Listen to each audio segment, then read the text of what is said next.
Action for Inclusion and Empowerment Trust AIT बेखौ बुङो जोंना बे अर्गानाइजेशना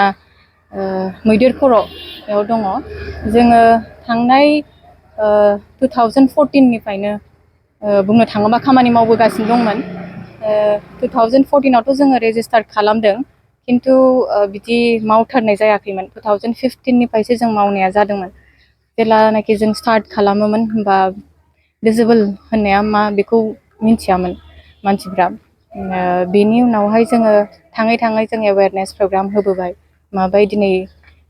होबोनानै माखासे बेनिफिट्सबो जों होदों जोंनि बेनिफिशियारिसफोरनो दिनैहाय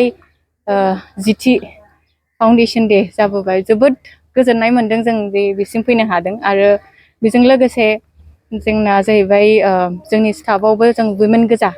थ' बियो वुमेन लिड अर्गानाइजेसन आरो जेरावहाय जोङो बहुत खम वुमेन लिड अर्गानाइजेसन नुनो मोनो जोंना जोंनि अर्गानाइजेसना मोनसे बिदि आरो ओमफ्राय बेजों लोगोसे जोङो बेखौनो मेसेज होनो सानोदि जाय सुबुंफ्रा गावखौनो गाव नोरजिया सानो जेब्लायबो बिदि साननो नाङा गाव मोनसे गावनि जे गावनाव मोनसे आन्डारस्टेन्डिं थानांगौ आरो आन्डारस्टेन्डिं लोगोसे जे माखासे जोंनाव फैनो हागोन जोङो बेनिफिट्स स्किम्स बेफोरखौ जोङो सांग्रांथि खालामहोनो हायो जेरावहाय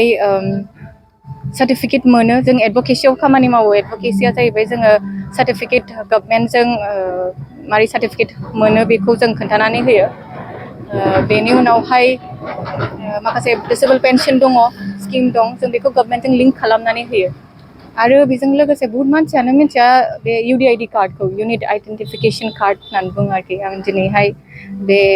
निउस चेनेलनि थ्रुयै मानसिफोरखौ मिथिहोनो सानो दे बेयो मोनसे कार्ड जेरावहाय डिसेबल मानसिनि थाखाय बिराद गाहामथि बे नङाबा बिसोरो बेनिफिट्सखौ मोना थ' बेनो मोनसे दिनै जोंना मोनसे रंजानाय दिन 10 बोसोर जेखौ जों डिकेड सेलिब्रेसन होननानै बुङो आरो उनावहाय जों बेखौनो इयुनावहाय आरो जोङो बेनिफ्राय साबसिन खामानि मावलांनो हायो बेखौनो जों आसा खालामो स्पेसियेलि मा हाबाफारि जोङो बिसोरजों दा बिसना मोनसे एस'सिएसन दङ दावगा एस'सिएसन होनो आरोखि क'क्राझार डिस्ट्रिक्टआव दङ अल वुमेन विथ डिसेबिलिटि एस'सिएसन दा बेनि आन्दाराव बिसोरना सेल्फ हेल्प ग्रुपबो दङ बे सेल्फ हेल्प ग्रुपआ जाहैबाय खालि डिसेबल पर्सनल' आरोखि दा बेनि आन्दाराव बिसोरो दा मासरुम काल्टिभेसन खालामगासिनो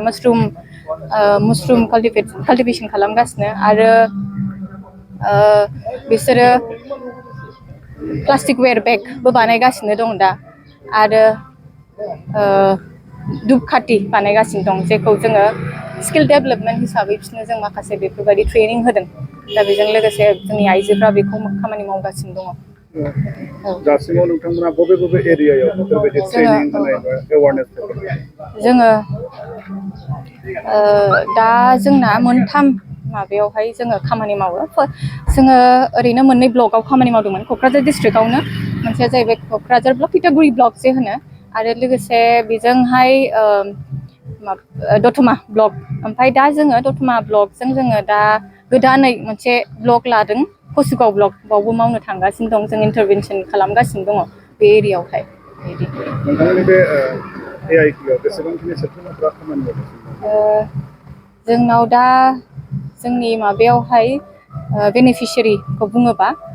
ना जोंनि स्टाफआ दा ओरैनो फुल टाइम स्टाफआ 7 आरो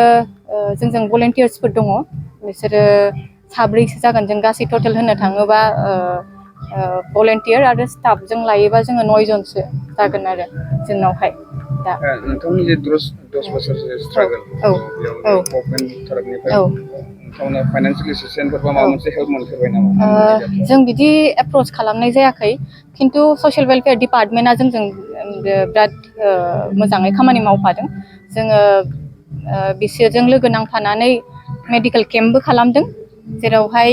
बहुत सुबुङानो सार्टिफिकेट मोननो हादों UDID कार्ड मोननो हादों आरो बेनि उनावहाय जोंनो ह्विल चेयारनि थाखायबो जों एप्रोच खालामदों हरदोंबो खिन्थु जोङो गोबाङै मानसिफोरनो दासिमबो हरनो हायाखै जोङो जोंनि माखासे फान्डार्सफोर दं बिसोरनि थ्रुयै जों माखासे सुबुंफोरनोबो हरनो हादों दा बे मोनसे गभर्नमेन्टजों जों खामानि मावदों आरो बेथ' बिराद गोलाव लामा हान्थिबाय जोङो आरो सासे आइजो जानानैबो बिराद खस्थ' जायो मानोना अबहायबा थाङोबा जों खोनासंजायाबो मालाबा खिन्थु दा ओरैबायदि सफैबाय कि AIT खौ दा बयबो मिथियो थ' बेनि थ्रुयै जोङो सानोदि मोनसे माइलस्टन बा मोनसे एसे थाखोसिम जों सफैबाय होननानै आरो बेनि उनावहाय दा जोंनि इन्टारभेनसन एरियायाव आरोखि एटलिस्ट जोंनि इन्टारभेनसन एरियायावहाय बयबो डिसेबिलिटिनि फारसे सांग्रांथि दङ दा बेखौ जों मोनसे गोग्गानाय जोंनि थाखाय मोनसे मोजां AIT नि थाखाय मोनसे मा होननांगौ बेखौ जाफुंसारनाय आरो আজি AIT AIT লগত আমি যোৱা 4 বছৰে কাম কৰিছোঁ একেলগে আৰু অকল অসমত বুলি নহয় উত্তৰ পূৰ্বাঞ্চলতে এনেকুৱা এটা সংস্থা যোনে মহিলা আৰু ডিছেবিলিটি থকা মহিলাৰ লগত কাম কৰে আমি বহুত সংস্থা দেখিছোঁ যোনে ভাল কাম কৰি আছে আৰু তাৰে মাজতে AIT এটা যাৰ আমি নাম সদায় সকলোৰে আগত ল'বলৈ নাপাহৰোঁ কাৰণ ভাউটিনা ৰিমঝিম সমাইনা অঞ্জলিহঁতে যিখিনি কাম কৰি আছে সেইখিনি আজিৰ সমাজত মহিলা মানুহক সমাজে যি ধৰণে চায় যিটো স্থানত ৰাখে সেই গোটেই চেলেঞ্জেছখিনি সন্মুখীন হৈ ইমান এটা ষ্ট্ৰেংথ লৈ কাম কৰি অহা এইখিনিৰ কাৰণে বহুত সাহস লাগে আৰু সেইটো AITয়ে কৰি আহিছে আমি AITক বেষ্ট উইচেছ আগবঢ়াইছোঁ আৰু আমি যেনেকৈ আমাৰ যিখিনি ক্ষমতা থাকে আমি AITক লগ দি যাম একেলগে কাম কৰি যাম আৰু আশা কৰিছোঁ যে আপোনালোক সকলোৱে কোকৰাঝাৰ হওক আৰু অসমৰ বাকী আৰু উত্তৰ পূৰ্বাঞ্চলৰ সকলো মানুহে AITৰ লগত কাম কৰক মিলি আৰু তেওঁলোকে যিটো এটা কজৰ কাৰণে কাম কৰি আছে সেইখিনি যাতে তেওঁলোকে সফল হয় আৰু যিমান মানুহ ইয়াৰ পৰা লাভৱান হ'ব পাৰে তেওঁলোকৰ ছাৰ্ভিচৰ পৰা সেইখিনি যাতে হয় তাৰ সেইটোৱে কামনা কৰিছোঁ আৰু মই ৰুটছ টু ব্ৰাঞ্চেছ ফাউণ্ডেশ্যন বুলি এটা সংস্থাৰ লগত কাম কৰোঁ